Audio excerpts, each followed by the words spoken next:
The twin ports of Los Angeles and Long Beach are among the busiest in the world. Thousands of vessels, both large and small, travel through these deep, dark waters each year. But some of the most compelling stories about these waters emanate from below the surface, not above. In 1966, an unidentified object that reportedly emerged from the channel is filmed traveling at up to 170 miles per hour over the island. This is the first of numerous reports of nautical objects displaying many of the same characteristics as so-called UFOs. But these UFOs have been witnessed traveling into and out of the water. Broadcasting live from the dark and cold dungeons deep beneath the KLAV studios in Las Vegas, Nevada. Prepare yourselves to be taken away into another dimension, as we now have control over your thoughts, fears, and perspective of the unexplained world you dare not speak of. With your hosts, Lindsay Knight and Michael Knight. Ladies and gentlemen, we now open the gates to the paranormal and beyond.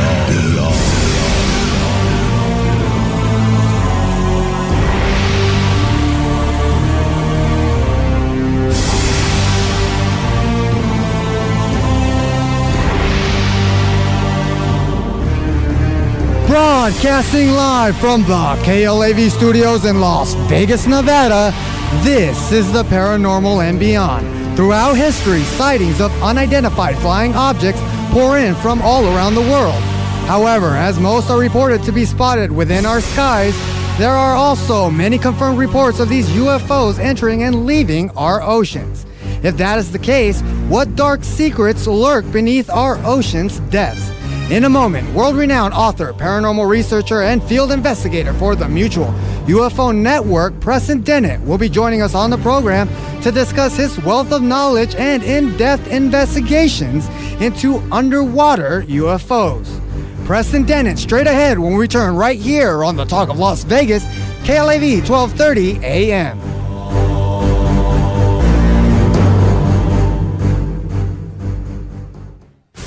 Your ticket to the unknown is at knightsparanormalresearchsociety.com. UFOs, ghosts, aliens, hauntings, mysterious places, and more can be found at knightsparanormalresearchsociety.com. Knights with a K, paranormalresearchsociety.com. Based out of Las Vegas, Nevada, Knights Paranormal Research Society is owned and operated by the renowned brother and sister team of Michael and Lindsay Knight. Seeing is believing. And at knightsparanormalresearchsociety.com, you're going to believe.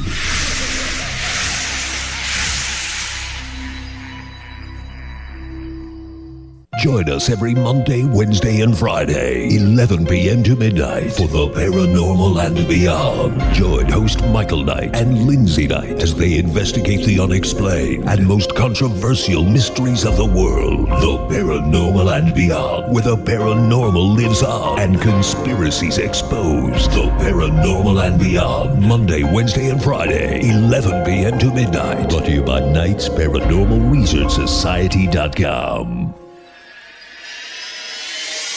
Just because you've seen it in the news doesn't mean it's real. So you're telling me you got physically attacked by a ghost? Like I can tell you right now, I believe in the paranormal more than I believe in our government. There are so many mysteries out there that are still yet to be explained.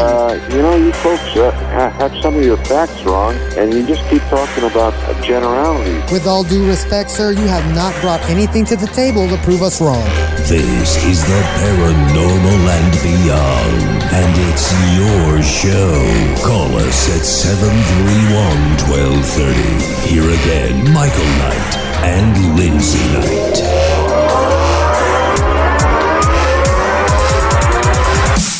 Welcome back to another brand new and out-of-this-world edition of the Paranormal and Beyond. But first, be sure to check us out at knightsparanormalresearchsociety.com, where you can link up and check out all the past shows by simply clicking on that archive link above.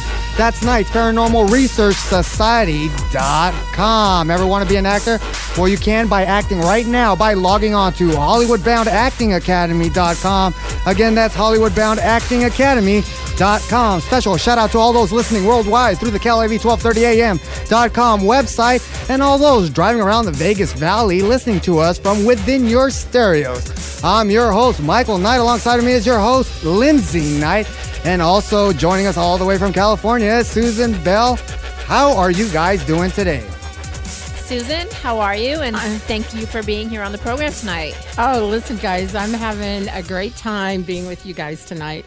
Yeah, first time we met, we just did a show. That was the last show to be on Expo. Yeah. And we look forward to that.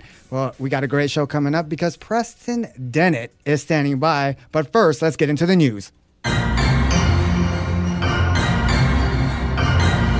Topping the news for the paranormal and beyond this Friday, November 15th, bringing you up-to-the-minute news on all the strange and bizarre happenings around the globe. A family discovers something horrifying in their home. We all know horror stories of hauntings and other such things, but you rarely hear of true-life horrors. An unnamed family discovered real-life horrors do indeed exist. It started as their boys were playing and roughhousing around and accidentally knocked against the bookshelf and it opened. Their parents came to investigate and found a staircase, which looked as if it led right into the wall. However, they went down and discovered something much more shocking. They discovered a crawl space and it went where personal effects of people actually had been put in. This includes food, dolls, and even candy stolen from their sons. Someone had been living in this unknown crawl space within their walls, and by the looks of it, there had been also a brand new banana peel. That person was not there not too long ago. Reporting the news for the Paranormal and Beyond, this is Lindsay Knight. All right, too bad they didn't open and find a cave full of gold, right? I'm sorry, this story actually cut off from me. King Solomon's treasure hiding behind your closet and your new pair of Converses. All right, let's get into our main topic because our special guest, Preston Dennett, began investigating UFOs and the paranormal in 1986 when he discovered that his family, friends, and coworkers were having dramatic unexplained encounters. Since then, he has interviewed hundreds of witnesses and investigated a wide variety of paranormal phenomena. He is a field investigator for the Mutual UFO Network, a ghost hunter, a paranormal researcher, and the author of 13 books and more than 100 articles on UFOs and the paranormal. His articles have appeared in numerous magazines, including Fate, Atlantis Rising, MUFON UFO Journal, Nexus, Paranormal Magazine, UFO Magazine, Sirius Magazine, Ufologist, and others. His writing has been translated into several different languages, including German, Portuguese, Chinese, and Icelandic. He has appeared on numerous radio and television programs, and his research has been presented in the L.A. Times, the L.A.Daily News, the Dallas Morning News, and other newspapers worldwide. Preston has also taught classes on various paranormal subjects and lectured all across the United States. The Paranormal and Beyond would like to welcome to the program Preston Dennett. How you doing, Preston? Doing great. Thanks, guys. Wow, Preston, you have been out there, 13 books, also investigating ghosts. You've done a lot when it comes to the paranormal in general. Yeah, I've been busy. I really enjoy it, and got 2 books upcoming, so very, very busy with this stuff, having a lot of fun and learning a whole lot. So, Preston, let me ask you, so what made you get into this underwater submerged with the UFOs? How did that come into play? Well, I got into UFOs in 1986, as you said in my intro, when I found out that my family and friends and coworkers had encounters. So, I started investigating this stuff, going to where people were seeing these UFOs and going to the landing spots and interviewing people, and I started to get a lot of reports of underwater UFOs. And so I, at the time when I started investigating UFOs, I lived right there along the coast in Southern California, right on, where Malibu is, and it's west of Los Angeles, kind of between Santa Monica and Santa Barbara. This whole Southern California coastal area is where I was getting a ton of these ocean-going UFOs. And so I devoted a chapter of it to one of my books, UFOs over California, and I wrote an article about it for Fate magazine, and one thing led to another. I got a spot on deep-sea UFOs on the History Channel, and that led to a flood of reports, and it just snowballed from there. Preston, I got to ask you this. A lot of the reports when it comes to UFOs are mainly the ones in our night skies or day skies. The fraction of USOs or UFOs when it comes to the water, was this reported by fishermen and people who lived along the coast? Oh, yeah, all types of witnesses, really some very reputable witnesses, Coast Guards, police officers, lifeguards, night watchmen, and lots of, citizens of various types, and up and down the coast. And, it's not terribly rare. I think the reason we haven't heard a lot about these is because, there aren't nearly as many people out on the water as there are out on land. And I don't know why we haven't really paid attention to these underwater UFO reports as much in the past, but for some reason they're getting a lot of attention. And I don't know, there's a huge hotbed of activity in this particular area of the Santa Catalina Channel. Preston, a quick question for you. I know there's a large military base between Malibu and Ojai and that area. Have any of the military personnel, have they been a part of this investigation at all? Not that I'm aware of. They have to be aware of what's going on. You're talking about Point Mugu Naval Base, right? And they're a big base. They're right there on the coast. They have. Considering the number of reports I've got, which are over 100, I'm going to say,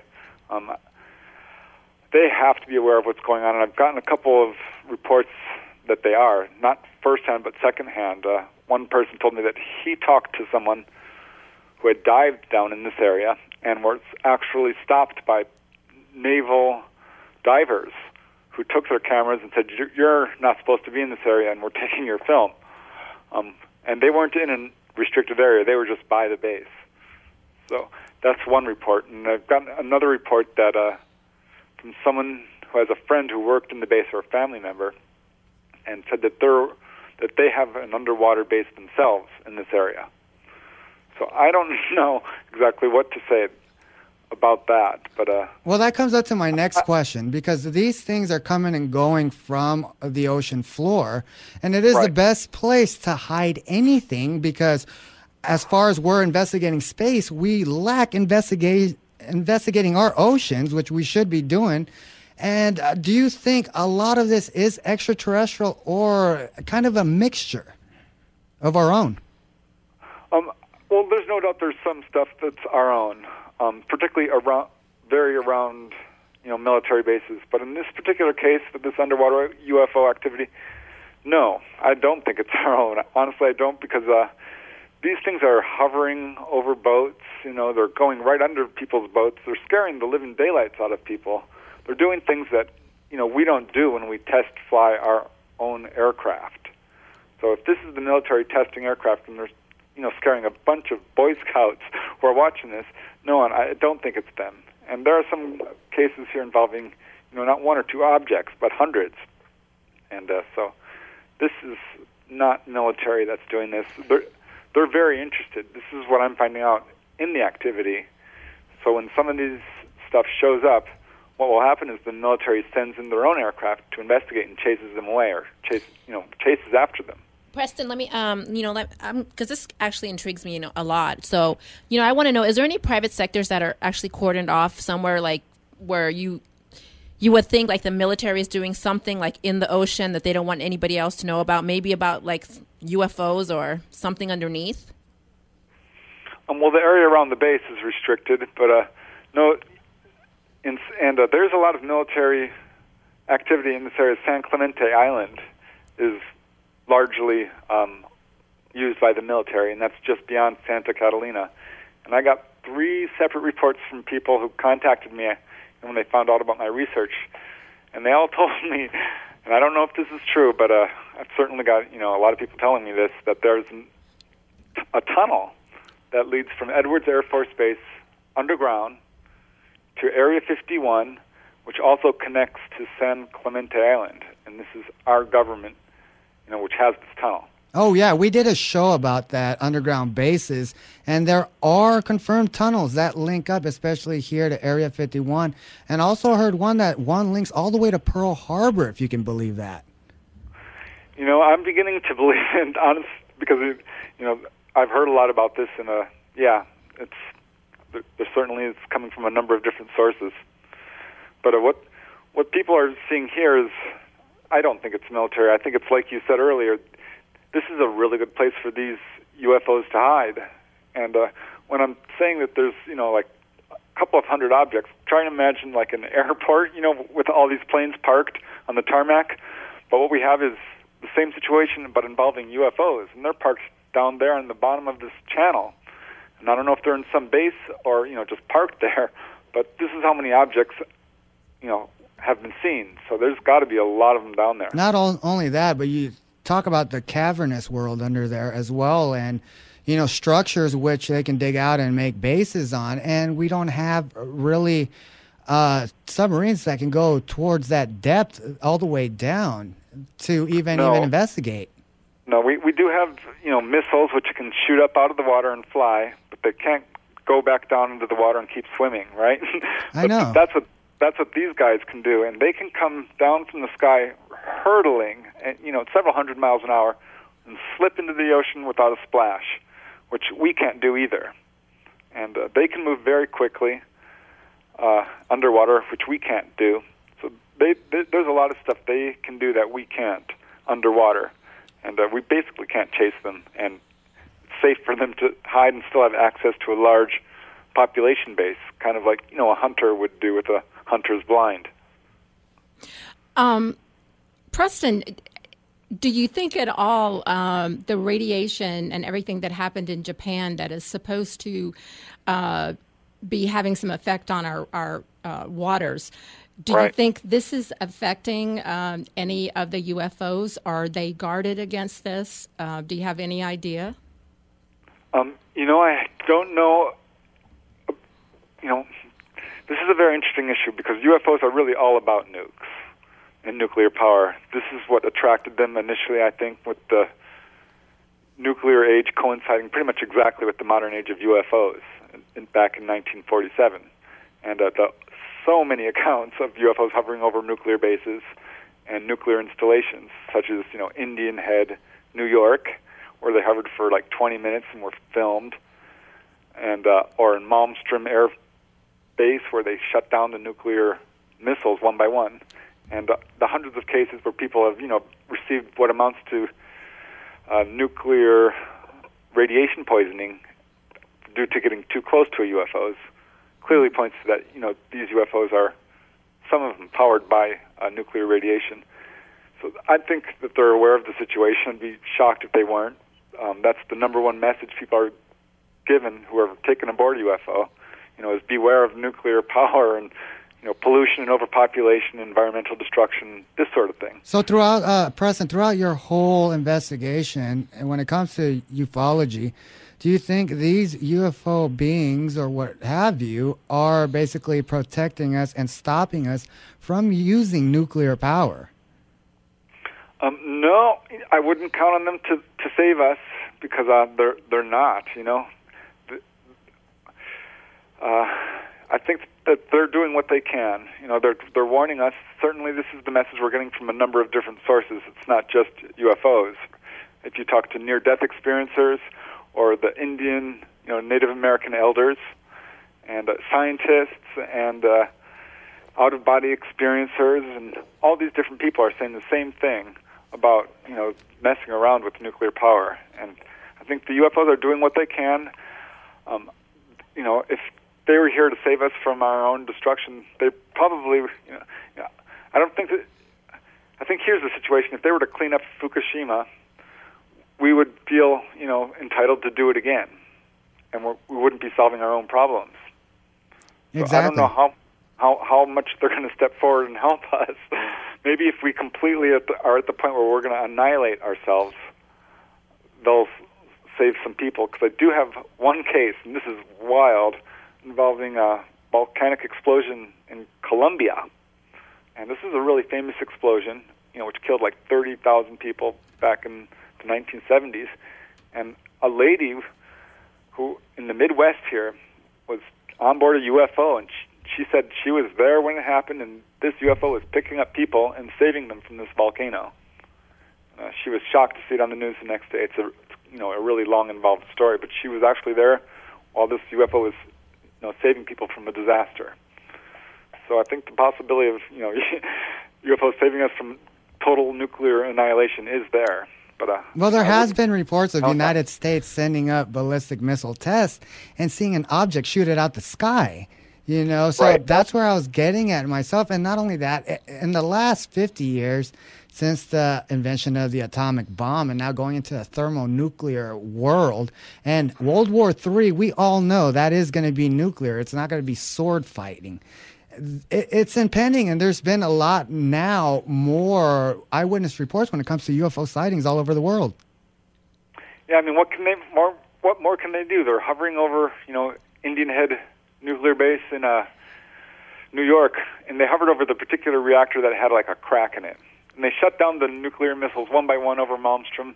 It's clearly sending a message. They're saying, listen, they're actually talking to contactees or abductees, both actually. It doesn't, either way, the same message has been the same since the 1950s with the contactees all the way through the whole abductee era, warning us about this sort of thing. So, I think that it's clear we're going to have big problems in this area, and we already are. Preston, you're familiar with Peter Lindbergh? And that, that whole situation where he said that he found underneath it seemed like a Stonehenge, or it could have possibly be a flying saucer? No, I'm not sure. Hello? No, I'm not sure what you're talking about. Okay. No, there was a case actually with Peter Lindbergh where he claimed that what he found underneath looked sort of like Stonehenge, but it could have possibly be a flying saucer that's underneath down there. And they snapped pictures of it, but it's so far below. So I mean, like in many different countries, there's also a lot of objects that have been photographed that seem like UFOs. Like wreckage? Yes, besides ships and what have you. Yeah, I've seen some interesting photos in the Santa Catalina Channel showing dome-like structures, and I understand there's like pyramid-like structure in the Bermuda Triangle area, and lots of unusual stuff underwater. So yeah, obviously, some of this could very well be UFO activity, and I don't think it's just in the oceans. I've got a case of a lake in Texas, a little lake, not a huge lake, with 4 teenagers who were on a boat one night and decided to go out there, and just mess around a little bit. And they parked along in this little cove, just a little ways out in the lake, when up next to their little speedboat is this black, round object, which they said was about 20 feet in diameter, totally black, totally circular, and not a mark on it. And was making this low buzzing noise, which really scared the girls, and they're like, get away, get away. So they put the boat on full throttle, and it wouldn't move.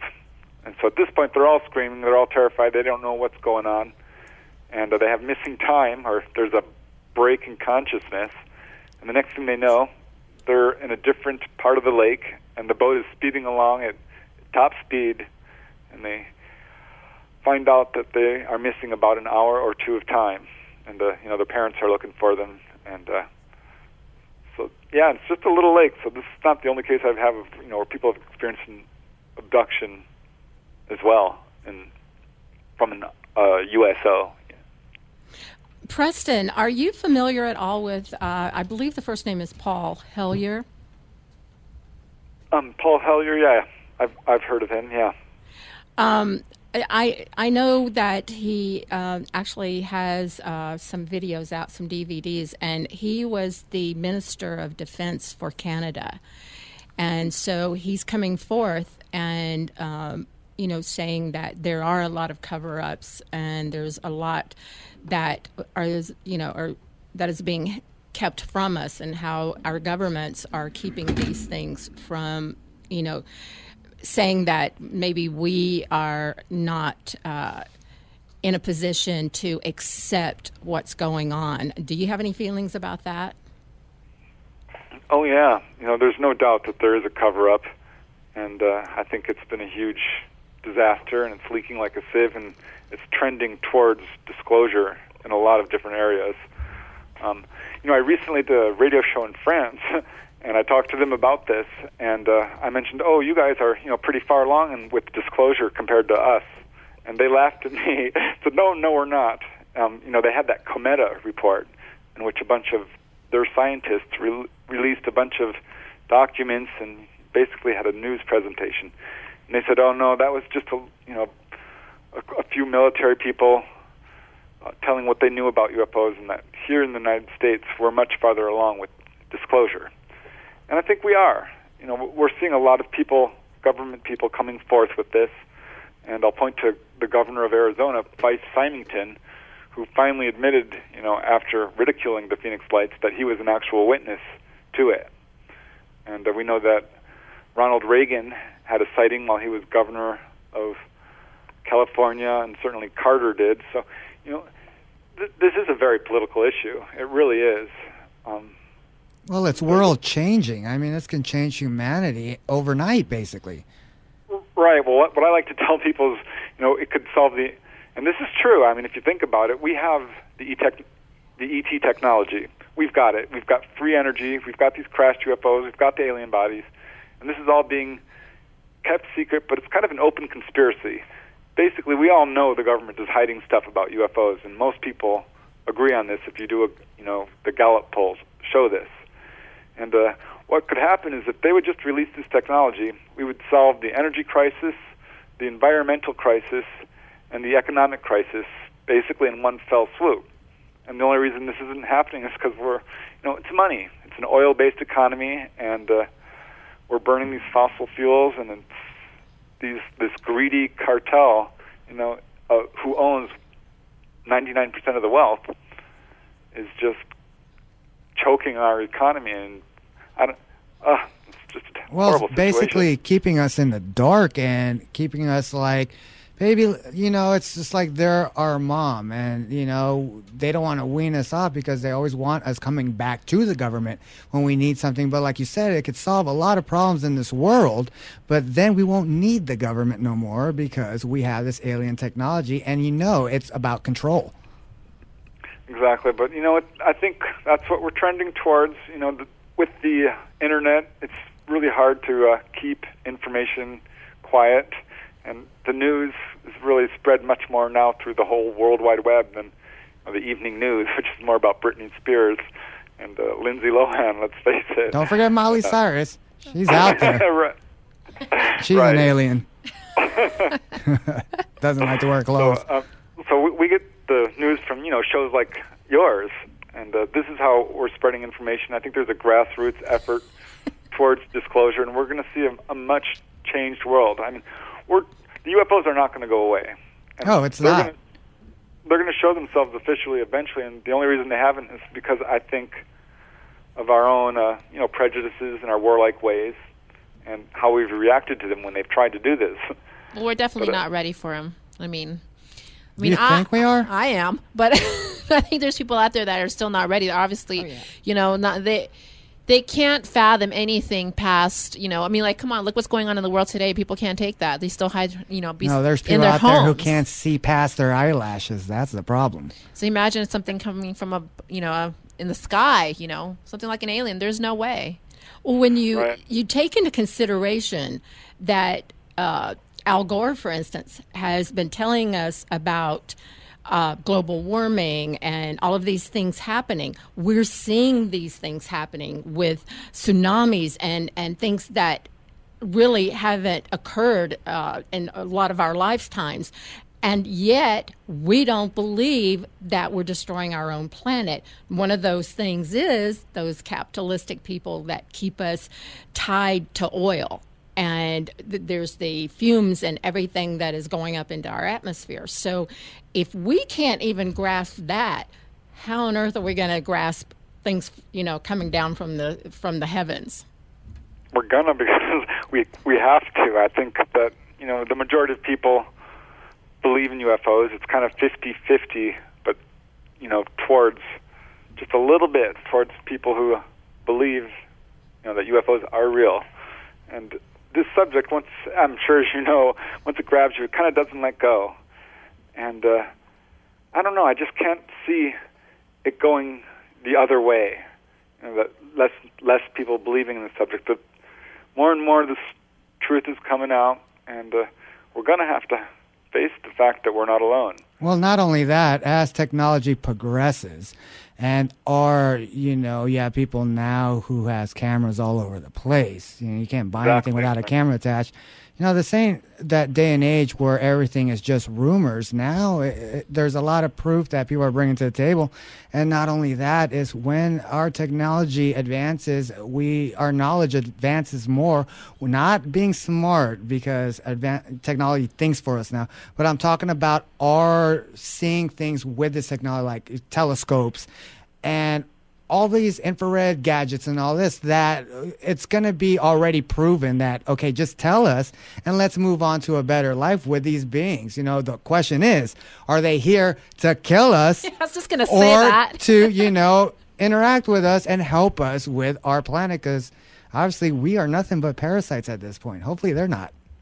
Well, I don't think they're, here to, I don't think they're hostile. That's something I always ask people who have had really close contact with them. I'm like, would you stop these experiences if you could? All of them say no, they wouldn't, and none of them will say that these ETs are evil. The worst that they will say is that they're very impersonal and have no care about their feelings. But we don't have any evidence of what I would call sadistic, behavior, or where they're intentionally hurting people out of pleasure. Nothing like that. And if they wanted to take over, they would have long ago. I think to a certain extent, they have. They've been here forever, and their influence is very pervasive, I think, in our society, but it's largely invisible. So they do have an influence on us, I think, for sure. Preston, we're going to take a quick break, but when we come back, we're going to talk more with Preston Dennett's eyewitness account interviews, and as well as how far his investigation into these underwater UFOs go when we return right here on the Talk of Las Vegas, KLAV 1230 AM. Don't go away. The Paranormal and Beyond continues in a moment. Join us at 731-1230. Join us every Monday, Wednesday, and Friday, 11 p.m. to midnight, for the Paranormal and Beyond. Join host Michael Knight and Lindsay Knight as they investigate the unexplained and most controversial mysteries of the world. The Paranormal and Beyond, where the paranormal lives on and conspiracies exposed. The Paranormal and Beyond, Monday, Wednesday, and Friday, 11 p.m. to midnight. Brought to you by Knight's Paranormal Research Society.com. Your ticket to the unknown is at Knight's Paranormal Research Society.com. UFOs, ghosts, aliens, hauntings, mysterious places, and more can be found at Knight's Paranormal Research Society.com. Knights with a K, Paranormal Research Society.com. Based out of Las Vegas, Nevada, Knights Paranormal Research Society is owned and operated by the renowned brother and sister team of Michael and Lindsay Knight. Seeing is believing. And at Knight's Paranormal Research Society.com, you're going to believe.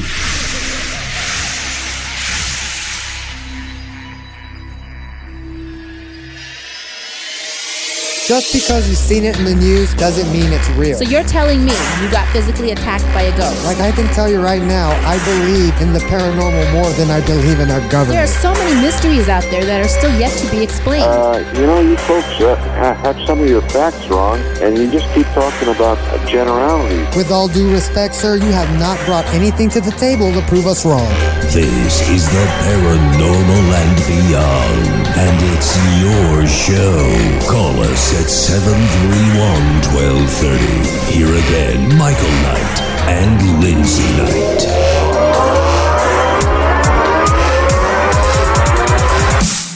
All right, if you're tuning in, we are talking with our guest, Preston Dennett.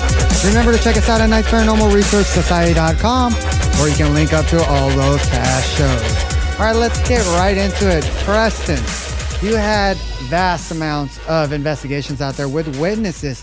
What is basically, to say, the most solid piece of evidence you have, but yet people are not taking it seriously? Well, it's more of built on the number of cases. As far as physical evidence, that's very elusive still in this whole field of UFO research. I think the best physical evidence we have is probably some of the implant removal cases, and I did get involved in one of those cases, which took place in Coronado Island, and that was a really amazing case involving, 8 witnesses, and I think there's more at last count, who all experienced an abduction on the same night on this island, which is bizarre because this island is really filled with a lot of military. This is where the Navy SEALs do their training. It's a tourist island. It's very densely populated, and hardly the place for a UFO abduction you would think. And even more bizarre because at the time this abduction occurred, President Clinton was due to visit about 2 days afterwards, and so the island was already crawling with Secret Service.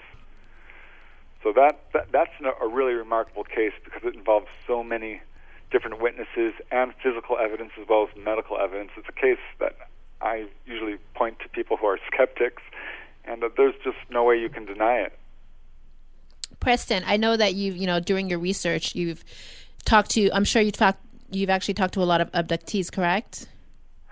Oh yeah, I've lost count, but well over 100. These abductees normally, they tell you that they speak to these beings, and then they tell them, certain types of information, and then they tell them where they come from. Have you talked to any of them that have actually said that that they've been here and that they are underwater? Yeah, there's a couple of cases like that. I can think of at least 2 offhand. Once I was at a convention in Palmdale, and a lady came up to me after I lectured and explained that she was a contactee, and she lived in Hawaii, and she said that the ETs that came to her told her that they came from underwater, and she said that they looked kind of fish-like, had scaly skin, and something like that. But I wasn't able to investigate her case, and I lost contact with her, so I don't have a whole lot of details. But she did explain that she was healed. She had said that she was cleaning her bathroom and using a mixture of Clorox and ammonia or whatever it was that created some dangerous gas, and she was choking on it when these ETs showed up and actually cured her, using a combination of all sorts of different methods of lights and sounds and things like this. So it's a very interesting case, and I wish I was able to investigate it more. And there was another case in Santa Barbara where this lady started channeling this gray-type ET, and which was a really bizarre experience for her. It really freaked her out. She's had a couple of UFO sightings and connects it to this, but what she was seeing in her mind was this gray-type ET, just your typical gray, and it was telling her about how they've lived here for many, many years, thousands of years, and that they do have bases under the ocean. So, I've got a couple of cases firsthand, and I know of many others. There was a third case that I investigated up in Topanga Canyon, and this was during a giant wave of sightings in this area. And Topanga Canyon is right along the coast. And this lady and her husband were seeing this UFO land right outside their house, right in the Topanga State Park area. And at the time, she was pregnant with twins and had lost one in utero. And the chances of the others surviving was very, very slim. So there was a lot of attention being paid to her case by the medical community. And that's when this UFO was landing. And she recalled going on board this UFO, and they were very interested in her case medically and were trying to help her. She had the feeling. And they actually told her a prophecy that there would be a huge upcoming earthquake. And as far as I know, that hasn't happened yet. But they did also tell her that they have a base underneath.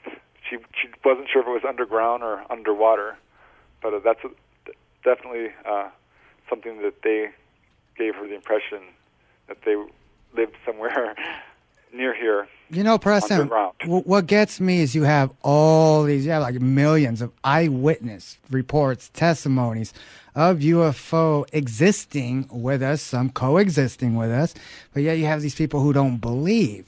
I wouldn't think people would make this up. Back in the day, if you did, you'd get stoned to death. But in this day and age, there is something very tangible here, and I think that it will come out. Have you investigated the Bermuda Triangle? There's a lot of talk that there is a base under there, and that's why you have all these, energy fields that are messing with planes and all that. Right. Well, I've read the books, and I've got 2 first-hand cases that myself in this area, and I'm impressed by the books, definitely, because there's some weird stuff going on there. Now, being the skeptic and the scientist in me, I've watched the shows that say that some of this activity could be caused by large methane bubbles coming up from the bottom of the ocean, which kind of aerates the water and can sink a large ship very quickly.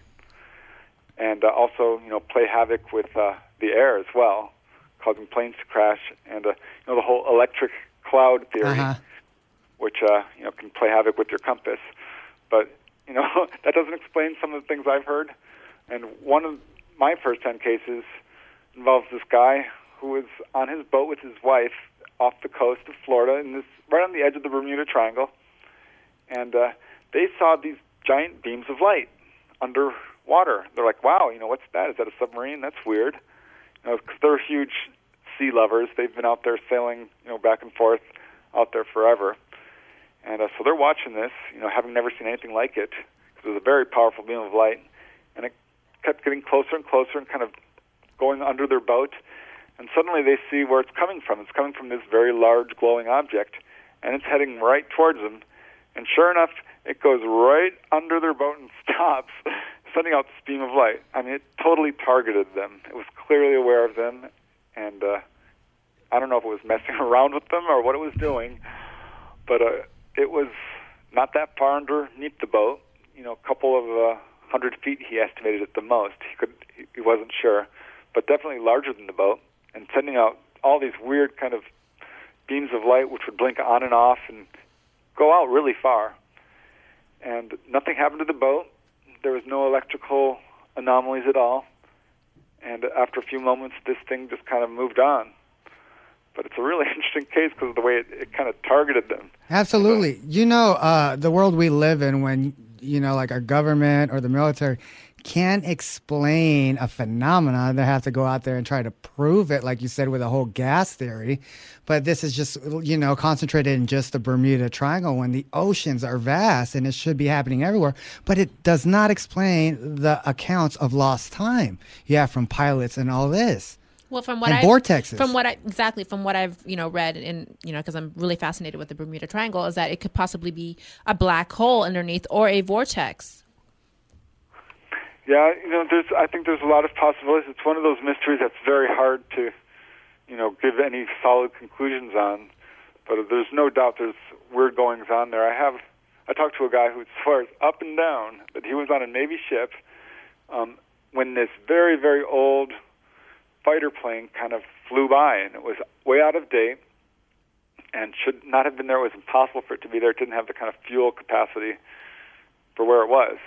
It was something that he said was out of time, and he seemed sincere, despite the obvious fantastic nature of his story. But that's what he says he saw. So I don't know. Maybe there is some sort of weird time slip there, or something like that. And speaking towards that in kind of a tangential way, I have a recent case where a group of Boy Scouts saw these UFOs coming up out of the water. And this is in that same area, the Santa Catalina Channel. And they counted, first 10 or 20 of these things, and then, it was more than that. And this went on for over an hour and a half till they counted, a good 200 objects. And what was weird is they had this weird, and I've never talked about this before on the air, they had this weird optical effect while they were watching this object where the coastline was magnified and looked much closer than it actually was. And I don't know if that speaks to there being some sort of vortex or portal or something like that. Well, it could be. I mean, see, it's kind of hard for us to even speculate because we have never seen anything like this, so we can't compare it to anything. So you can imagine when you see something, you know, kids especially, they'll try to compare it to a magnifying glass because that's all they have to compare it to. Have you been to the Bermuda Triangle, or are you afraid to? That you're going to get sucked below? I don't want, I'm not. The answer is no. I don't know. Yeah, well, there's been a lot of strange cases. You know, I think it's pretty persuasive when you look at the record, and there's a number of areas, not only the Bermuda Triangle, but across the planet, which seem to have this kind of effect. Preston, do you believe at all that there has been some, for a lack of a better word, breeding between extraterrestrials and humans? Yeah, I do, because I got involved in this subject in 1986, and this was before intruders. You know, this was right when Communion was coming out, when before David Jacobs and John Mack had published their books. And I was talking to this family who actually, lived not far from where I am now, here in Reseda, and they had. The daughter described waking up one evening seeing these things around her bed, which, she described as gray type ETs. That's not how she described it, but, that's what she essentially described. They had very leathery skin like a glove, she said, large dark eyes, bald, the description we hear a lot. And they said, "Don't be afraid, we won't hurt you." And she said, let me go. What are you doing? And they said, "We're going to take you away." And she said, no. And they said, "Well, we need to do an operation on your brain." And she said, no. And that's all she really remembers, except at one point waking up in this round room and being on board this thing. Preston, also being a paranormal investigator, and I'm talking about ghosts and all that, have you ever came to the correlation that maybe some of these spirits we see are in fact aliens? Absolutely. I've got cases where there is a link between paranormal activity and UFOs. And I'm not sure what it means. I think in some cases UFOs are attracted to people who are psychic or having ghostly activity. I don't know, but like this one case, it's so bizarre. This guy had a Bigfoot encounter in his backyard. This is up in Canyon Country, where there actually are a number of Bigfoot sightings. And the very next day, he had this UFO land right in the same area. And following that, he had a really severe haunting in his home. And got another case just like that, where these two girls in North Hollywood were having this really bad haunting in an apartment, which, it seriously got bad to the point where it tried to possess them a couple of times. And many people saw this ghost and experienced activity. I called the apartment manager, and she confirmed it, and a number of other people. It was a crazy haunting. And they also had this really wild UFO sighting where it came hovering right over the apartment building and scared the wits out of them. They both saw this large V-shaped object. So there is a link there, but I don't know what it is. It's bizarre. Yeah, I spoke to a lot of people, and they think, these ghosts are demonic entities, happen to be these aliens. And now, since the UFO is moving more into, like you said, disclosure, now you get this interacting and merging of a ghost with alien beings. Either it's from a different dimensional state. Right. Well, I research demons because of that whole demonic theory, and I've talked to people who've, seen these really dark ghosts who are like 8 feet tall. They try and possess them, and they're definitely evil. And there's something to that whole theory of there being, evil non-human ghosts or energies or whatever you want to call it. But as far as linking it to UFOs, no, I think it's very difficult. It's a very loose connection. It's like trying to link it to all this other stuff, near-death experiences and Bigfoot. There's a smattering of cases that do seem to have a link. And I think the strongest link is the person itself who is experiencing these multiple phenomena at once, or in a series. I'm sorry. I was just gonna, because I'm curious about this. I mean, like, do you definitely believe that there is a link between the Egyptians and aliens? Because I know that on the wall there was a hieroglyph of it looked like an alien. It's hard to say. I don't think the aliens necessarily built the pyramids or anything like that, but it's one of the first civilizations on Earth, and they have a whole mythology, certainly, of beings coming from the sky and teaching them agriculture and irrigation and all of this type of thing. Do you think they were technically advanced? I would imagine that these ETs are what started our own civilization, because this is a mythology that's present in pretty much all cultures, not just Egyptian. Certainly, it's very present in Native American cultures of sky people. I've talked to one guy, and he's like, "Oh yeah, everyone in his tribe talks about them being descended from ETs," and he had a really amazing encounter. He's a full-blooded blood Indian from Canada, and he described how he was up in Idaho when he was driving along with his dog, when his dog started reacting strangely, and this big silver sphere landed on the road in front of him, and out stepped this human-looking person who kind of just waved at him. He was dressed in a jumpsuit and boots, and he said it was really good-looking, a nice-looking guy, and Stan was the witness. Stan became overcome by a feeling of kinship with this guy, kind of recognized him as a star person. What he called the Woj is actually their name for it. And then this guy stepped back into this UFO and left. And I know a case just like that in Arizona, where it was the same type of, just this UFO landing to say hello type of deal.